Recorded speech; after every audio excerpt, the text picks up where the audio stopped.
कलवारी पे देखो कैसा ये नजारा, परमेश्वर का बेटा लटका बेसहारा।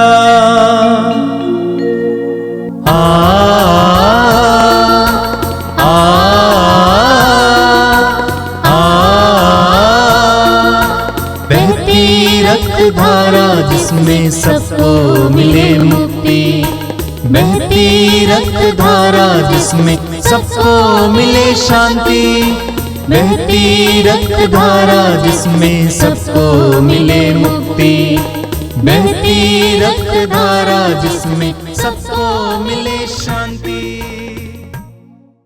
प्यारे विश्वासियों, पवित्र रक्ताभिषेक प्रार्थना हम सबों के जीवन में प्रभु की आशीष लेकर आते हैं।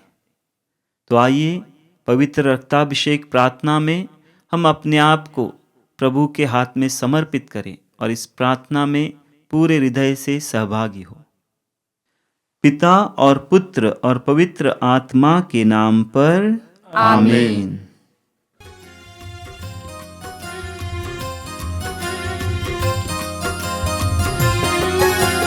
यीशु के बदन से बहे जो लहू की धारा, उसमें धुले हमारे पापों के दाग सारे। यीशु के बदन से बहे जो लहू की धारा, उसमें धुले हमारे पापों के दाग सारे। रख ले उसी में आशा, त्यज दे सभी निराशा। यीशु ये हमारे जीवन पार लगाए। रख ले उसी में आशा, त्यज दे सभी निराशा। यीशु ही हमारे जीवन पार लगाए। यीशु के बदन से वही जो लहू की धारा, उसमें धुले हमारे पापों के दाग सारे। यीशु के बदन से वही जो लहू की धारा, उसमें धुले हमारे पापों के दाग सारे। कृपया मेरे पीछे दोहराएंगे। हे प्रेमी पिता, हे प्रेमी पिता, हम तुझे धन्यवाद देते हैं, हम तुझे धन्यवाद देते हैं कि तूने हमसे इतना प्यार किया, इतना प्यार किया कि हमारे लिए अपने इकलौते पुत्र को ही अर्पित किया, जिससे जो उसमें विश्वास करे उसका सर्वनाश न हो, बल्कि अनंत जीवन प्राप्त करे। हे संसार के मुक्तिदाता यीशु, हम तेरे बलिदान के लिए तुझे धन्यवाद देते हैं। तूने कहा यह प्याला मेरे रक्त का नूतन विधान है। यह तुम्हारे लिए बहाया जा रहा है। हम अंगीकार करते हैं कि हमारा उद्धार तेरे मूल्यवान रक्त की कीमत पर हुआ है। हम पर दया कर और हमें हर बंधन से मुक्त कर। हे निर्दोष मेमने हम पर दया कर। हमारे पाप मिटाने के लिए क्रूस पर रक्त बहाने वाले, हमारे पापों का प्रायश्चित करने क्रूस पर रक्त बहाने वाले, हमारे शाप मिटाने के लिए क्रूस पर रक्त बहाने वाले, हे निर्दोष मेमने हम पर दया कर। हमारे पापों का कलंक मिटाने क्रूस पर रक्त बहाने वाले, हे निर्दोष मेमने हम पर दया कर। हमारे पापों की कीमत चुकाने क्रूस पर रक्त बहाने वाले, हे निर्दोष मेमने हम पर दया कर। शैतान का कार्य हर कार्य नष्ट करने क्रूस पर रक्त बहाने वाले, हे निर्दोष मेमने हम पर दया कर। हमें भरपूर जीवन देने क्रूस पर रक्त बहाने वाले, हे निर्दोष मेमने हम पर दया कर। हमारे घायल दिलों को चंगा करने क्रूस पर रक्त बहाने वाले, हे निर्दोष मेमने हम पर दया कर। रोगों से हमें चंगा करने क्रूस पर रक्त बहाने वाले, हे निर्दोष मेमने हम पर दया कर। हमें पिता से मेल कराने क्रूस पर रक्त बहाने वाले, हे निर्दोष मेमने हम पर दया कर। हमें एक दूसरे से मेल कराने क्रूस पर रक्त बहाने वाले, हे निर्दोष मेमने हम पर दया कर। हमें प्रेम की शिक्षा देने क्रूस पर रक्त बहाने वाले, हे निर्दोष मेमने हम पर दया कर। हमारे लिए स्वर्ग का द्वार खोलने क्रूस पर रक्त बहाने वाले, हे निर्दोष मेमने हम पर दया कर। हमारे बंधनों को तोड़ने के लिए क्रूस पर रक्त बहाने वाले, हे निर्दोष मेमने हम पर दया कर। हमारे आंसुओं को पोंछने के लिए क्रूस पर रक्त बहाने वाले, हे निर्दोष मेमने हम पर दया कर। हमें धर्मी बनाने के लिए क्रूस पर रक्त बहाने वाले, हे निर्दोष मेमने हम पर दया कर। हमें पवित्र करने के लिए क्रूस पर रक्त बहाने वाले, हे निर्दोष मेमने हम पर दया कर। हमें सशक्त करने के लिए क्रूस पर रक्त बहाने वाले, हे निर्दोष मेमने हम पर दया कर। हमें स्वतंत्र करने के लिए क्रूस पर रक्त बहाने वाले, हे निर्दोष मेमने हम पर दया कर। हे ईश्वर के मेमने जो संसार के पाप हर लेता है, प्रभु हमें क्षमा कर। हे ईश्वर के मेमने जो संसार के पाप हर लेता है, प्रभु हमारी सुन। हे ईश्वर के मेमने जो संसार के पाप हर लेता है, प्रभु हम पर दया कर। हम प्रार्थना करें। हे ईश्वर, तूने चाहा कि यीशु अपना रक्त बहाकर हमारे पापों का प्रायश्चित करे और हम विश्वास द्वारा उसका फल प्राप्त करें। हम तुझसे प्रार्थना करते हैं कि उनके पवित्र रक्त की योग्यता से इस संसार पर दया कर और हमें हर बंधन से छुड़ा दे। हम यह प्रार्थना करते हैं उन्हीं प्रभु क्रिस्त के द्वारा, आमीन। आइए प्रभु यीशु ने सिखाई उसी उत्तम प्रार्थना को दोहराते हुए ईश्वर को पिता कहकर पुकारे। हे हमारे पिता जो स्वर्ग में है, तेरा नाम पवित्र माना जावे, तेरा राज्य आवे, तेरी इच्छा जैसे स्वर्ग में है वैसे इस पृथ्वी पर भी पूरी हो। हमारा प्रतिदिन का आहार आज हमें दे और हमारे अपराध हमें क्षमा कर, जैसे कि हम भी अपने अपराधियों को क्षमा करते हैं, और हमें परीक्षा में न डाल परंतु बुराई से बचा। आमीन।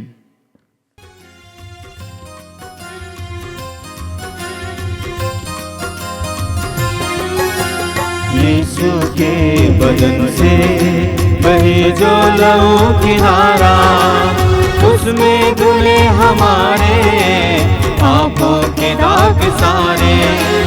यीशु के बदन से बहे जो लहू की धारा, उसमें धुले हमारे पापों के दाग सारे।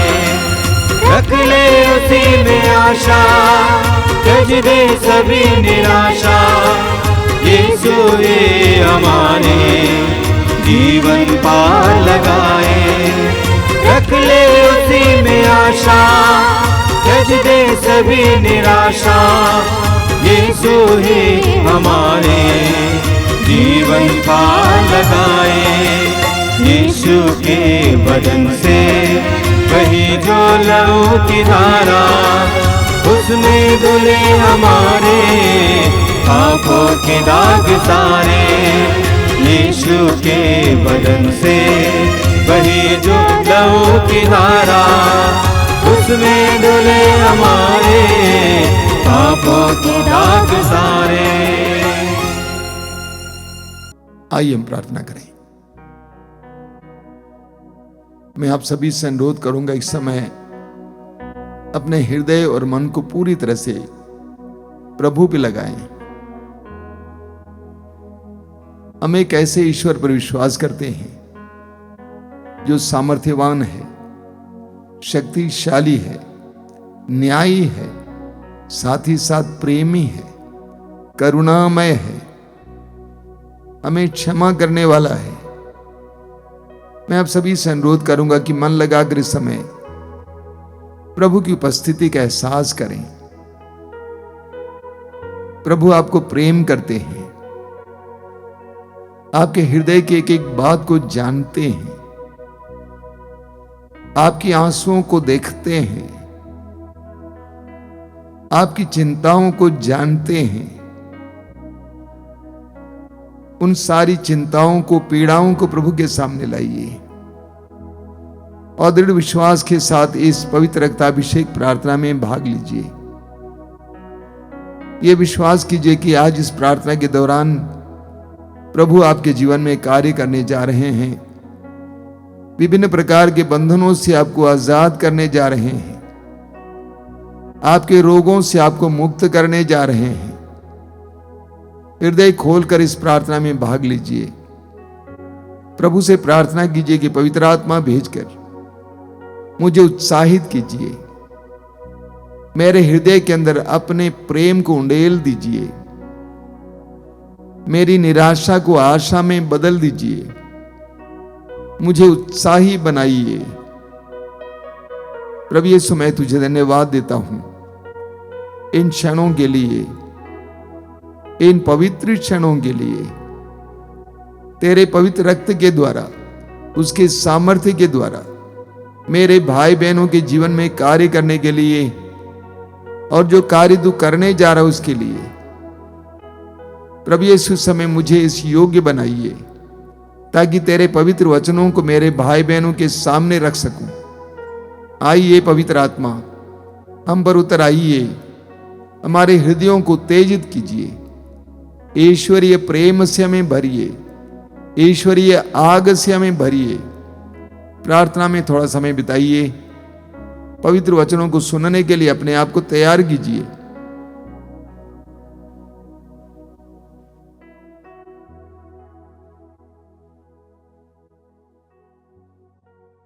आंखें खोलिए। मेरे प्रिय भाई और बहनों,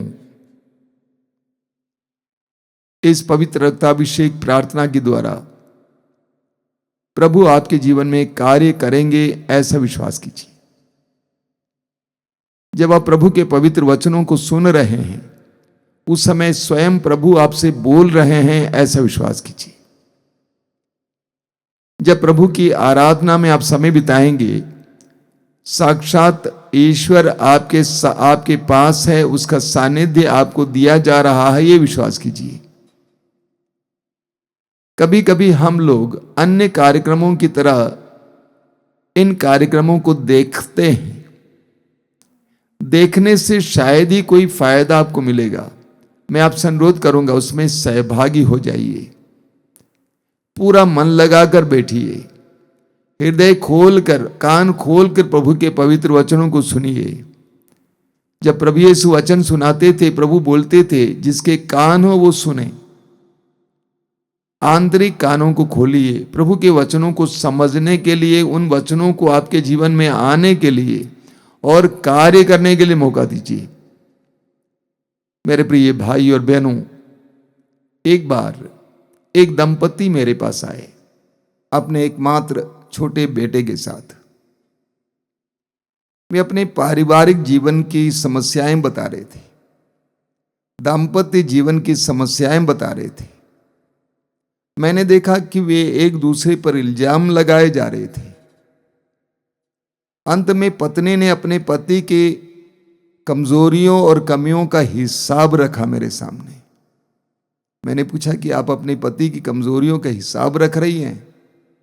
पति ने कहा, आप जानते नहीं, ये तो रोज कैलेंडर पर लिख के रखती है कि मैंने क्या कहा, क्या किया।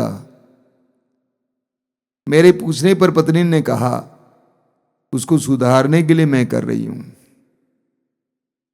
हम मनुष्य कैसे होते हैं? हम दूसरों की कमियों का हिसाब रखते हैं। क्या आपने कभी सुना नहीं, लोग कहते हैं मैं कितनी बार क्षमा करूं, कब तक झेलूं? जबकि सच्चाई यह है कि हमारा ईश्वर हमें कितना प्रेम करता है। मत्ती के समाचार के अध्याय 18 उसके वाक्य 21 में पढ़ते हैं, शिमोन पेतरुस यीशु के पास आया और पेतरुस ने प्रभु से पूछा कि गुरुवर, यदि मेरा भाई मेरे विरुद्ध अपराध करता जाए तो मैं उसको कितनी बार तक क्षमा करूं? 7 बार तक? पेतरुस ने सोचा कि प्रभु उसको शाबाशी देंगे। ठीक इसके विपरीत प्रभु ने कहा, मैं तुमसे कहता हूं 7 बार नहीं बल्कि 70 गुना 7 बार, यानी अनगिनत बार। तुम अपने भाई बहनों की गलतियों का हिसाब क्यों रखते हो, जबकि ईश्वर तुम्हारी गलतियों का हिसाब नहीं रखता है। ईश्वर हमारी गलतियों का हिसाब नहीं रखता है। यदि वो हमारे अपराधों का हिसाब रखता तो आज आप और मैं जिंदा नहीं होते। हमारे बचपन से लेकर आज तक हमने कितने अपराध किए हैं, कितने प्रकार के अपराध किए हैं, लेकिन ईश्वर ने उसका हिसाब नहीं रखा है। इस्यास नबी के ग्रंथ के अध्याय 43 उसके वाक्य 25 में प्रभु कहते हैं, मैं तुम्हारे पापों को याद नहीं करूंगा, मैं तुम्हारे पापों को याद नहीं करूंगा। कितना सुंदर वचन है। इस्यास अध्याय 44 वाक्य 22 में प्रभु कहते हैं, बादल की तरह मैंने तुम्हारे अपराधों को और प्रातः के कोहरे की तरह मैंने तुम्हारे पापों को मिटा दिया है। यानी तुम्हारे पापों के कलंक को मैंने मिटा दिया है। अय्यूब के ग्रंथ के अध्याय 14 वाक्य 7 में हम पढ़ते हैं कि प्रभु ने हमारे पापों को ढक दिया है। प्रभु हमारे पापों को ढक लेते हैं। आदम और हेवा ने अपराध किया, पाप किया, ईश्वर की आज्ञा का उल्लंघन किया, वे नंगे हो गए। वचन में हम पढ़ते हैं कि ईश्वर ने उनकी नग्नता को छिपाया। अपनी जिंदगी में मुड़ के देखिए, कितने बार हमने कितने प्रकार के अपराध किए हैं, लेकिन प्रभु ने उनको लोगों के सामने प्रकट नहीं होने दिया। कितने बार प्रभु ईश्वर हमारे अपराधों को छिपाता है, हमें ढाक लेता है। स्तोत्र 103 में हम पढ़ते हैं उसके वाक्य 10 और 13 में प्रभु का वचन कहता है, वह ना तो हमारे पापों के अनुसार हमारे साथ व्यवहार करता और ना हमारे अपराधों के अनुसार हमें दंड देता है। कितना सुंदर वचन है। वहां लिखा हुआ है, वह न तो हमारे पापों के अनुसार हमारे साथ व्यवहार करता है और ना हमारे अपराधों के अनुसार हमें दंड देता। वाक्य 13 में क्या लिखा हुआ है, पिता जिस तरह अपने पुत्रों पर दया करता है उसी तरह अपने भक्तों पर वो दया करता है। पिता जिस तरह अपने पुत्रों पर दया करता है, प्रभु उसी तरह अपने भक्तों पर दया करता है। प्रभु ईश्वर हमारे पापों और अपराधों को क्षमा करता है। कितनी बार हम थक कर निराश होकर सोने गए हैं, लेकिन पूरी रात प्रभु हमारे साथ कार्य करते हैं, हमारे हर प्रकार की निराशा को मिटाते हैं, पाप के कलंक को मिटाते हैं और फिर एक बार जीने के लिए हमें ललक देते, इच्छा प्रदान करते हैं। अगर ईश्वर हमारे साथ ऐसा व्यवहार करता है तो हम कैसे दूसरों का हिसाब रख सकते हैं। वचन में लिखा हुआ है प्रवक्ता ग्रंथ अध्याय 28 में उसके वाक्य 3 से 5 तक, यदि कोई अपने मन में दूसरों पर क्रोध बनाए रखता है तो वह प्रभु से क्षमा की आशा कैसे कर सकता है। आगे, यदि वो अपने भाई पर दया नहीं करता तो अपने पापों के लिए क्षमा कैसे मांग सकता है। निरा मनुष्य होते हुए भी यदि वो बैर बनाए रखता तो उसे अपने पापों की क्षमा कैसे मिल सकती है? हम बुरे हैं, हम पापी हैं। पापी होते हुए भी, बुरे होते हुए भी, दुर्बल होते हुए भी हम दूसरों को क्षमा नहीं कर पाते हैं, तो हम ईश्वर से कैसे क्षमा की याचना कर सकते हैं? कैसे प्रतीक्षा कर सकते हैं, उम्मीद रख सकते हैं? मत्ती के समाचार के अध्याय 5 में प्रभु ने हमें एक बहुत गहरी शिक्षा दी है। प्रभु ने कहा, मैं तुम लोगों से कहता हूं, अपने शत्रुओं से प्रेम करो और जो तुम पर अत्याचार करते हैं उनके लिए प्रार्थना करो, इससे तुम अपने स्वर्गीय पिता की संतान बन जाओगे। यानी दूसरों को क्षमा करने से तुम अपने स्वर्गीय पिता की संतान बन जाओगे, क्योंकि वो भले और बुरे दोनों पर अपना सूर्य उगाता है तथा धर्मी और अधर्मी दोनों पर पानी बरसाता है। यदि तुम उन्हीं से प्रेम करते हो जो तुमसे प्रेम करते हैं, तो पुरस्कार का दावा कैसे कर सकते हो? प्रभु कहते हैं, यदि तुम उन्हीं से प्रेम करते हो जो तुमसे प्रेम करते हैं, तो तुम पुरस्कार का दावा कैसे कर सकते हो? तुम दूसरों से अलग कैसे हो सकते हो? तो प्रभु कहते हैं, दूसरों के पापों का हिसाब ना रखो। प्रभु यीशु ने हमें एक सुंदर प्रार्थना सिखाई है, हे हमारे पिता की प्रार्थना। उसमें प्रभु हमसे कहते हैं, इस तरह प्रार्थना करो, हे पिता, हमारे अपराध क्षमा कर जैसे हम भी अपने अपराधियों को क्षमा करते हैं। यानी जिस मात्रा में हम दूसरों के पापों को क्षमा करते हैं पिता, उसी मात्रा में हमें भी क्षमा कर। यानी ईश्वर की क्षमा को हम उतना ही मांगते हैं जितना हम दूसरों को देते हैं। मत्ती के समाचार के अध्याय 18 उसके वाक्य 22 से प्रभु यीशु पेतरुस को और अन्य शिष्यों को समझाने के लिए एक बहुत सुंदर दृष्टांत सुनाया, निर्दयी सेवक का दृष्टांत। एक मालिक के कई सेवक थे। मालिक अपने कर्जदारों का हिसाब ले रहा था और उसने पाया कि एक सेवक ऐसा है जिसने लाखों रुपए कर्ज लिया है, अब वापस नहीं किया है। उसे बुलाया गया, उसके अनुनय विनय करने पर उसको माफ कर दिया गया, लाखों रुपए का कर्ज माफ किया गया। लेकिन वही सेवक अपने सह सेवक को सैकड़ों रुपए का कर्ज माफ नहीं कर पाता है। मालिक उसको बुलाता है, डांटता फटकारता है, जो माफी उसे दी थी उसको वापस लेता है। मत्ती अध्याय 18 वाक्य 35 में प्रभु यीशु कहते हैं, ठीक इसी तरह तुम्हारा पिता भी तुम्हारे साथ व्यवहार करेगा। यदि तुम अपने हृदय से दूसरों को क्षमा कर नहीं करोगे, भाई बहनों को क्षमा नहीं करोगे, तुम्हारा स्वर्गीय पिता भी तुम्हारे साथ ऐसा ही बर्ताव करेगा। इसलिए हमें क्या करना चाहिए? हमें दूसरों के पापों का हिसाब नहीं रखना चाहिए। संत पौलुस हमें बताते हैं एफेसियों के पत्र के अध्याय 4 वाक्य 26 और 27 में पौलुस कहते हैं, यदि आप क्रुद्ध हो जाएं तो इस कारण पाप ना करें। यदि आप क्रुद्ध हो जाएं तो इस कारण पाप ना करें।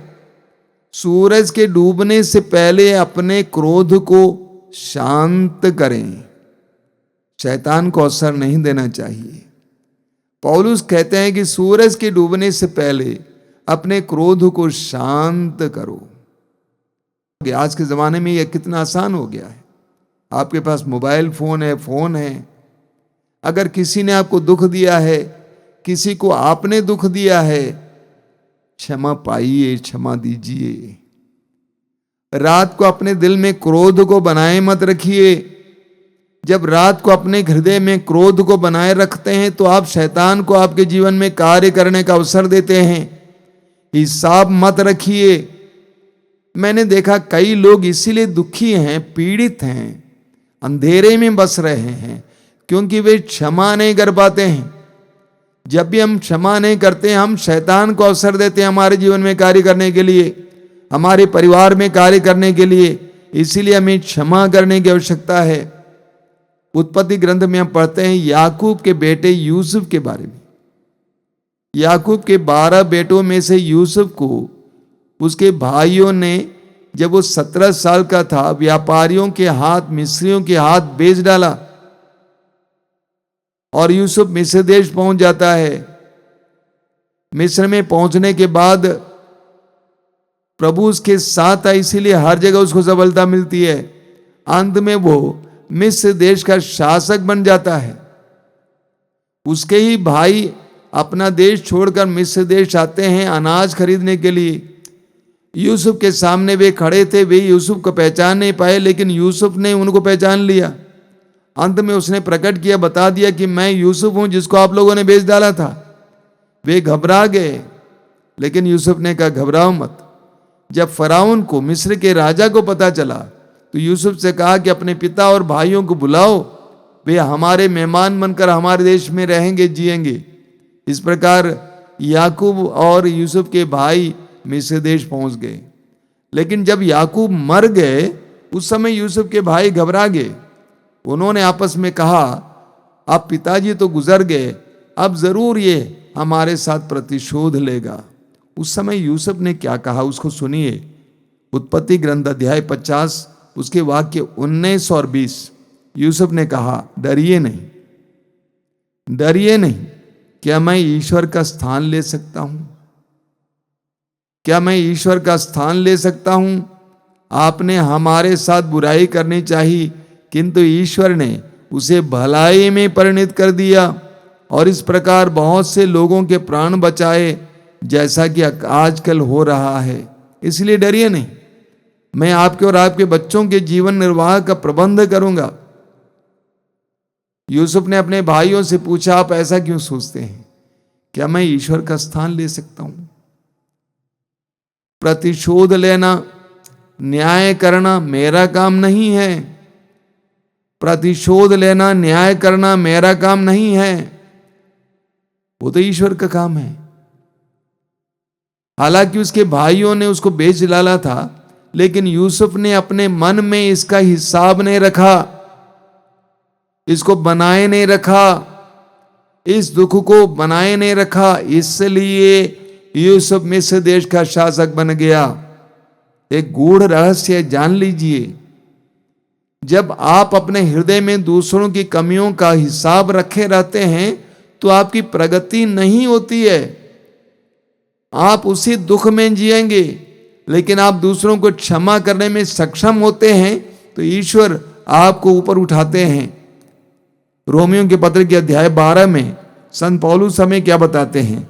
रोमियो के पत्र के अध्याय 12 उसके वाक्य 20 में पौलुस कहते हैं, इसलिए यदि आपका शत्रु भूखा है तो उसे खिलाएं, और यदि वो प्यासा है तो उसे पिलाएं, क्योंकि ऐसा करने से आप उसके सिर पर जलते अंगारों का ढेर लगाएंगे।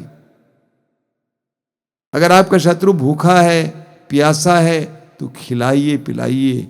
क्या मतलब इसका? अपने शत्रु के प्रति अच्छा व्यवहार कीजिए। आपके अच्छे व्यवहारों के द्वारा आपका शत्रु लज्जित हो जाएगा। एक सच्चाई को जानिए, कोई भी मनुष्य हमेशा के लिए प्रेम का तिरस्कार नहीं कर सकता है। अगर आपको कोई दुख दे रहा है, उसका हिसाब मत रखिए, बल्कि उसको क्षमा करते जाइए, उसको प्रेम करते जाइए। वचन में क्या लिखा हुआ है? रोमी अध्याय 12 वाक्य 21 में, आप लोग बुराई से हार ना माने, बल्कि भलाई द्वारा बुराई पर विजय प्राप्त करें। आप लोग बुराई से हार ना माने, बल्कि भलाई के द्वारा बुराई पर जीत पाए। मेरे प्रिय भाई और बहनों, लोगों को अपनी क्षमा के द्वारा, प्रेम के द्वारा जीतिए। यह विश्वास कीजिए कि अंततः क्षमा की जीत होती है। मेरा यह विश्वास है, पवित्र वचन में भी यही विश्वास हमें दिलाया गया है कि क्षमा के द्वारा हम जीत पाएंगे। हिसाब ना रखिएगा, क्योंकि ईश्वर आपके पापों का हिसाब नहीं रखता है। अनगिनत बार हमें क्षमा करते जाना। क्षमा करना कोई क्रिया नहीं है, यह एक मनोभाव है, यह एक सद्गुण है। यह कोई क्रिया नहीं है कि हम गिनेंगे। क्षमा को गिना नहीं जा सकता है, क्षमा को दिया जाता है। और ये एक मनोभाव है, ये एक स्वभाव है, ये सद्गुण है। अपने में क्षमा करने की क्षमता बनाए रखिए, क्षमा करते जाइए। 7 बार नहीं, 70 गुना 7 बार। आइए हम प्रार्थना करें। प्रभु यीशु, धन्यवाद देते हैं तेरे पवित्र वचनों के लिए। तेरे पवित्र वचनों के द्वारा तू हमें सिखाता है, तू हमें जीवन का रहस्य बताता है, प्रगति का रहस्य बताता है, आनंद का रहस्य बताता है।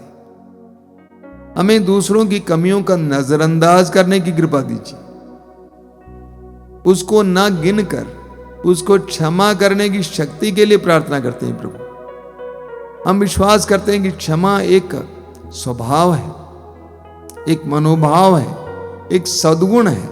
उसे हमारे अंदर बढ़ने दीजिए यीशु। प्रभु यीशु, क्रूस पर से तूने पुकार कर कहा, हे पिता इन्हें क्षमा कर, क्योंकि ये नहीं जानते कि ये क्या कर रहे हैं।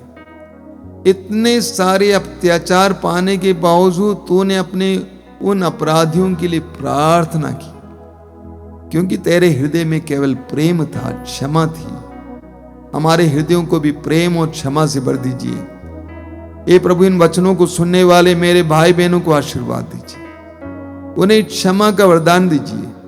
दूसरों की कमियों को गिनने के बजाय उनको हृदय की गहराई से क्षमा करने के लिए कृपा दीजिए, ताकि हम तेरे आशीर्वाद को प्राप्त कर सकें। हमारी इस प्रार्थना को ग्रहण कर प्रभु, आमीन।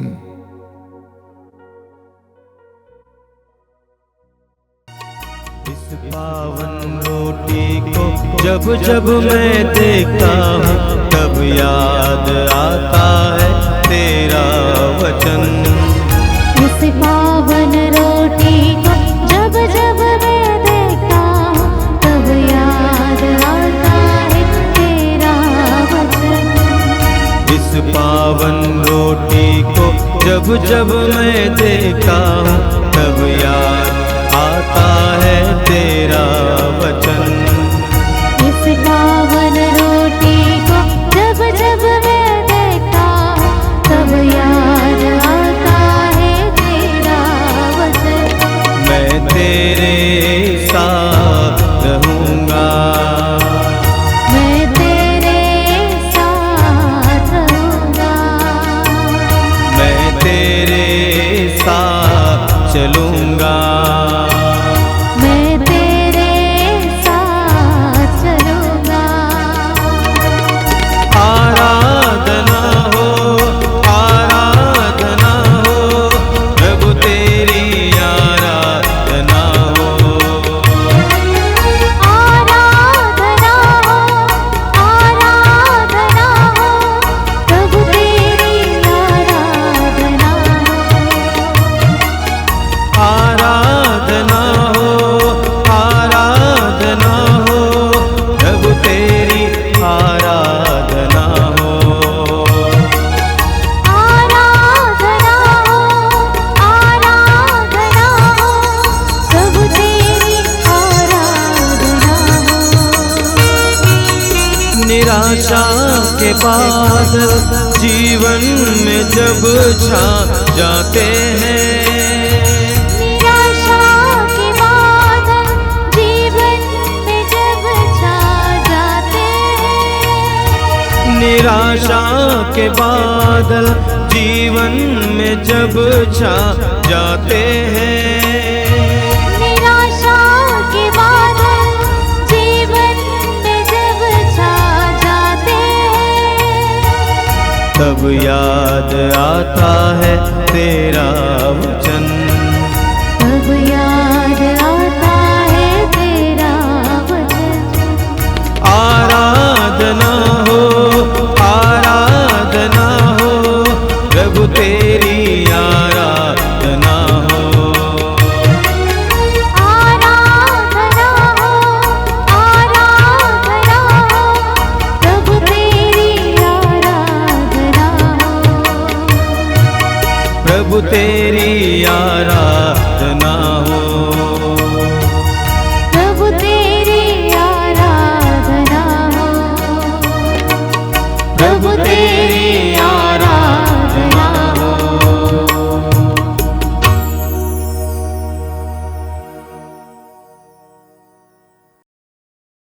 आइए हम प्रभु की आराधना में अपने आप को पूरी तरह से एकाग्र करें। मैं आप सभी से अनुरोध करूंगा कि पूरा मन लगाकर इस आराधना में भाग लें। प्रभु की उपस्थिति अनुभव कीजिए। आप जहां कहीं भी बैठे हैं, इस समय प्रभु की उपस्थिति आपको घेर रही है। प्रभु की कृपा आपको घेर रही है। अपने आप को पूरी तरह से प्रभु के अधीन कीजिए। प्रभु से विद्रोह मत कीजिए। पूरी तरह से प्रभु के अधीन कीजिए। पवित्र आत्मा को आपके जीवन में कार्य करने दीजिए। पेंतकोस्त के दिन शिष्यों पर उतरकर उन्हें एक नई सृष्टि बनाने वाला पवित्र आत्मा इस समय हमारे बीच में कार्यरत है। पवित्र आत्मा के लिए अपने हृदय के एक एक हिस्से को खोलिए। मन के एक एक हिस्से को खोलिए। इस पवित्र रक्ताभिषेक की प्रार्थना के द्वारा, प्रभु के दिव्य रक्त की शक्ति और सामर्थ्य के द्वारा स्वतंत्र होने के लिए, चंगा होने के लिए अपने आप को इस समय प्रभु के अधीन कीजिए। प्रभु यीशु, मैं तुझे धन्यवाद देता हूं आज के इस पवित्र दिन के लिए। मेरे इन भाई बहनों के लिए धन्यवाद देता हूं जो इस समय इस कार्यक्रम के जरिए तेरे साथ जुड़े हुए हैं। मैं विश्वास करता हूं कि तू उनके जीवन में कार्य कर रहा है। तेरे पवित्र वचनों के द्वारा तूने उनसे बात की है। उनके जीवन में कार्य करने के लिए उनके जीवन में उतर आइए। प्रभु यीशु, अपने आत्मा को बेचकर इस समय उनके मन को आह्लादित कीजिए। उनके मन को इस समय आनंद से भरिए। सारी बातों को आनंद के साथ ग्रहण करने की कृपा दीजिए। आइए मेरे भाई और बहनों, इस समय हृदय खोलकर हम प्रभु की आराधना करें। हमारे बीच विराजमान प्रभु की आराधना करें। स्वर्ग और पृथ्वी को बनाने वाले सामर्थ्यवान प्रभु की आराधना करें। आपके जीवन की हर एक परिस्थिति को, हर एक बात को जानने वाले, आपके मन की हर एक चिंता को जानने वाले उस महान प्रभु की आराधना करें। विश्वास कीजिए। विश्वास में दृढ़ हो जाइए। हर प्रकार की चिंता को इस समय प्रभु के अधीन कीजिए। संत पेतरुस अपने पत्र में कहते हैं, सब बातों को, सारी चिंताओं को प्रभु के हाथ में समर्पित करें, क्योंकि वह आपकी सुधि लेता है। समर्पित करते जाइए। समर्पित करते जाइए। आइए हम प्रभु की स्तुति और आराधना में कुछ समय बिताएंगे। मेरे पीछे दोहराएंगे, हालेलुया, हालेलुया, हालेलुया, हालेलुया। प्रभु महान है। प्रभु सर्वशक्तिमान है। प्रभु हमारे हृदय के एक एक विचार को जानता है। Hallelujah, hallelujah, hallelujah, hallelujah. आइए पवित्र आत्मा, हम पर उतर आइए। हम पर उतर आइए। हमारे हृदयों को प्रेम से भरने के लिए, क्षमा से भरने के लिए हम पर उतर आइए। Hallelujah, hallelujah. हमारे हृदय के एक एक घाव को मिटाने के लिए हम पर उतर आइए। Hallelujah, hallelujah, hallelujah. यीशु की स्तुति हो, पिता की स्तुति हो, पवित्र आत्मा की स्तुति हो। Hallelujah, hallelujah, hallelujah, hallelujah, hallelujah, hallelujah, hallelujah, hallelujah, hallelujah, hallelujah, hallelujah, hallelujah, hallelujah, hallelujah, hallelujah, hallelujah, hallelujah, hallelujah, hallelujah, hallelujah. संत पेतरुस हमें याद दिलाते हैं कि यीशु मसीह के मूल्यवान रक्त के द्वारा हमारा उद्धार हुआ है। यीशु मसीह के मूल्यवान रक्त के द्वारा हमारा उद्धार हुआ है। आइए हम उस मूल्यवान रक्त के सामर्थ्य के द्वारा शुद्धिकरण के लिए समय प्रार्थना करेंगे। प्रभु अपने पवित्र रक्त के द्वारा हमें शुद्ध करे, पवित्र करे, हमारे घरों के कोने कोने को शुद्ध और पवित्र करे। बड़ी भक्ति के साथ पवित्र रक्त के अभिषेक के लिए प्रार्थना करते हुए उस गीत को गाएंगे। अभिषेक दीजिए, अभिषेक दीजिए, पावन लहू का अभिषेक दीजिए।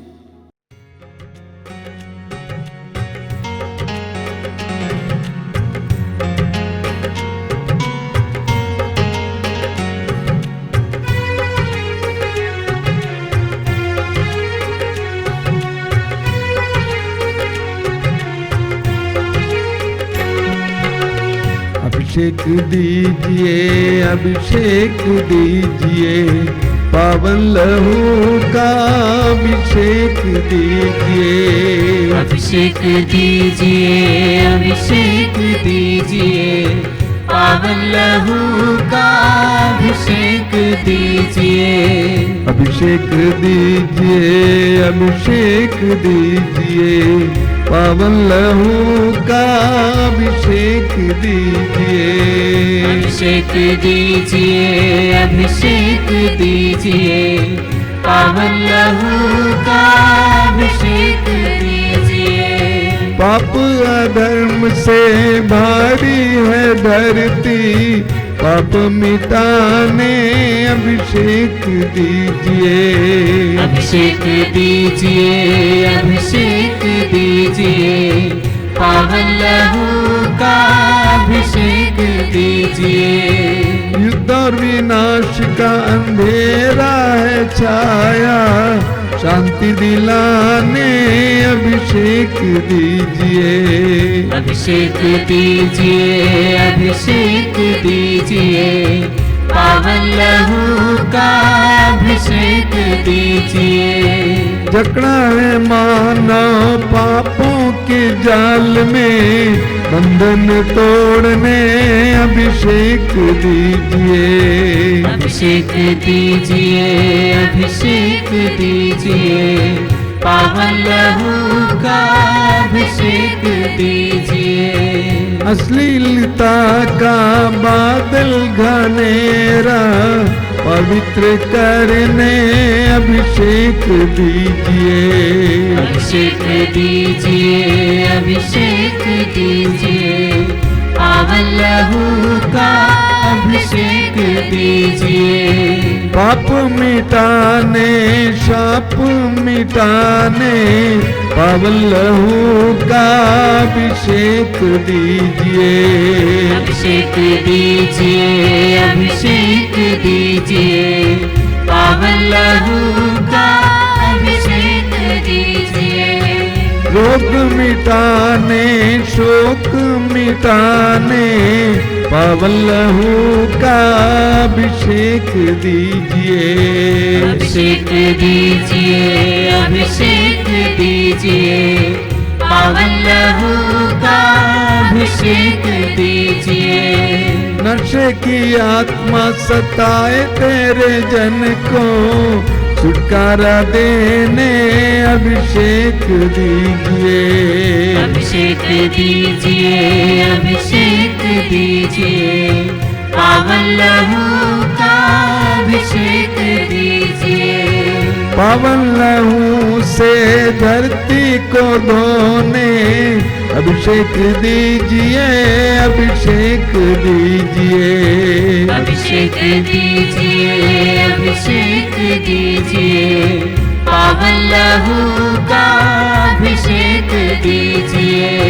पावन लहू से घर घर को धोने अभिषेक दीजिए, अभिषेक दीजिए। अभिषेक दीजिए, अभिषेक दीजिए, पावन लहू का अभिषेक दीजिए। पावन लहू से हर दिल को धोने अभिषेक दीजिए, अभिषेक दीजिए। अभिषेक दीजिए, अभिषेक दीजिए, पावन लहू का अभिषेक दीजिए। पावन लहू से हर दिल को धोने अभिषेक दीजिए, अभिषेक दीजिए, अभिषेक दीजिए, अभिषेक दीजिए, पावन लहू का अभिषेक दीजिए, पावन लहू से हर तन को धोने अभिषेक दीजिए, अभिषेक दीजिए, अभिषेक दीजिए, अभिषेक दीजिए, पावन लहू का जोर से अभिषेक दीजिए, अभिषेक दीजिए, अभिषेक दीजिए, पावन लहू का अभिषेक बार बार गाएंगे। अभिषेक दीजिए, अभिषेक दीजिए, पावन लहू का अभिषेक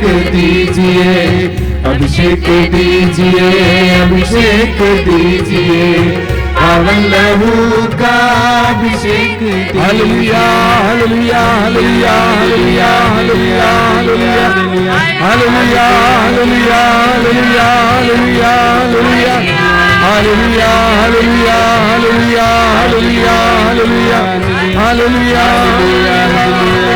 हालेलुया, हालेलुया,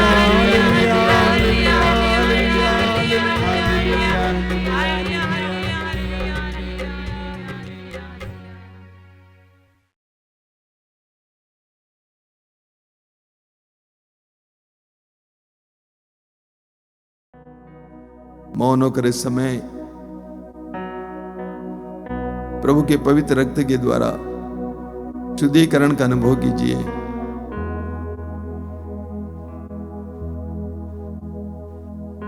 संत यूहन्ना हमें याद दिलाते हैं, ईश्वर के पुत्र का रक्त हमें हर पाप से शुद्ध करता है। यीशु का पवित्र रक्त जो 2000 वर्ष पहले कलवारी पहाड़ पर बहाया गया, हमारे पापों से मुक्ति के लिए बहाया गया। एक एक बूंद रक्त के द्वारा हमें छुटकारा मिलता है। हम विश्वास करें इस समय चंगाई मिलती है। विश्वास करें इस समय प्रभु यीशु हमें अपने पवित्र रक्त की योग्यता से सामर्थ्य के द्वारा शुद्ध और पवित्र कीजिए। हमारे घरों को, घर के कोने कोने को शुद्ध कीजिए। हमारे संपूर्ण व्यक्तित्व को शुद्ध कीजिए।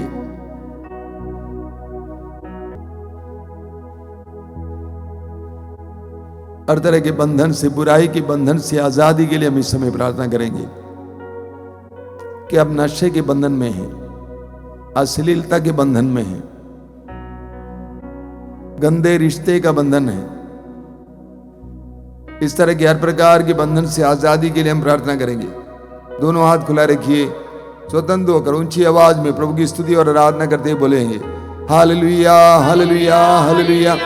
आजादी, आजादी, आजादी, आजादी, आजादी, आजादी, आजादी, आजादी, आजादी, आजादी, आजादी, चंगाई, चंगाई, चंगाई, चंगाई, चंगाई। Hallelujah, hallelujah, hallelujah, hallelujah, hallelujah, hallelujah. आजादी, आजादी, आजादी, आजादी, आजादी, आजादी। आजाद कीजिए यीशु, आजाद कीजिए यीशु, आजाद कीजिए यीशु, आजाद कीजिए, आजाद कीजिए, आजाद कीजिए। थैंक यू लॉर्ड, धन्यवाद यीशु। जो लोग रोगी हैं इस समय आपसे अनुरोध करूंगा, अपने रोग को याद कीजिए, अपनी पीड़ा को प्रभु के हाथ में समर्पित कीजिए। प्रभु सामर्थ्यवान है, उनके लिए कुछ भी असंभव नहीं है। विश्वास कीजिए, प्रभु के अधीन कीजिए अपने रोगों को। आपके शरीर में जो रोग है, मन में जो रोग है, यीशु के हाथों में सौंप दीजिए। ये विश्वास कीजिए कि उनके लिए कुछ भी असंभव नहीं है। प्रभु यीशु 2000 वर्ष पहले तूने जब इस संसार में आया उस समय कहा, निरोगों को नहीं बल्कि रोगियों को वैद्य की जरूरत होती है। तूने चारों ओर घूम घूम कर हर प्रकार के रोग से लोगों को स्वतंत्र किया, आजाद किया, चंगा किया। इस ऑनलाइन कार्यक्रम से जुड़े हुए एक एक भाई बहन को इस समय स्पर्श करना यीशु, उनके करीब पहुंचना यीशु, उनको स्पर्श करना यीशु। हर प्रकार के रोग से पुराने रोग गंभीर से गंभीर रोग से उनको स्वतंत्रता प्रदान करना यीशु, चंगाई प्रदान करना यीशु। आइए मेरे भाई और बहनों, एक परिवार की तरह हम सभी लोग इस समय अपने दोनों हाथों को ऊपर उठाते हुए स्वतंत्र रूप से प्रभु की स्तुति और आराधना करते जाएंगे। Hallelujah hallelujah hallelujah. चंगाई चंगाई चंगाई चंगाई चंगाई चंगाई चंगाई चंगाई चंगाई चंगाई चंगाई चंगाई चंगाई चंगाई चंगाई चंगाई। Hallelujah hallelujah hallelujah hallelujah hallelujah hallelujah hallelujah hallelujah hallelujah hallelujah hallelujah hallelujah hallelujah.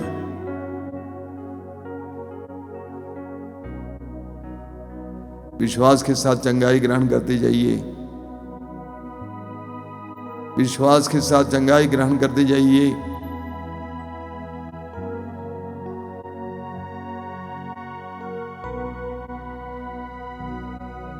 आइए हम प्रभु की आशीष ग्रहण करेंगे बड़ी भक्ति के साथ।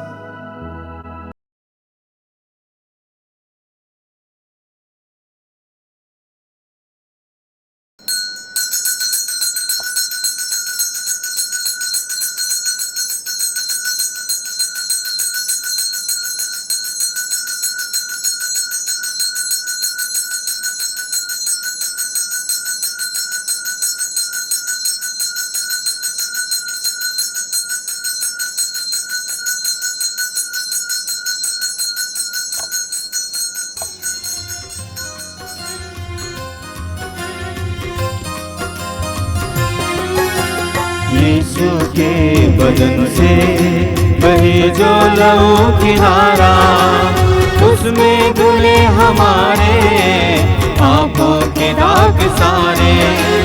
यीशु के बदन से बहे जो लहू की धारा,